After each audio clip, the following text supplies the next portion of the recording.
Buongiorno e ben ritrovati con una nuova edizione del TG Flash di News Sicilia.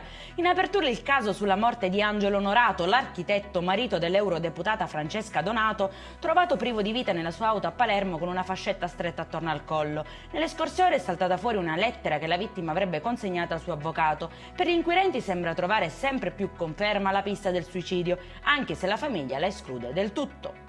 È finito in carcere con l'accusa di omicidio Maurizio Amoroso, 59 anni, figlio disabile della donna di 90 anni, Maria Benfante, trovata morta nella sua abitazione di Borgetto, nel Palermitano. La donna è stata uccisa a colpi di martello.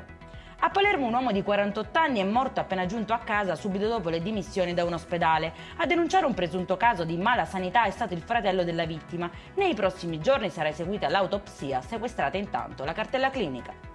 Non ce l'ha fatta invece il 31enne di Acireale Venerando Patanè, conosciuto come Nando, rimasto coinvolto nel primo pomeriggio di ieri in un incidente stradale mortale nella frazione acese di Guardia Mangano. La vittima avrebbe perso il controllo della moto che guidava in prossimità di una curva sulla statale 114.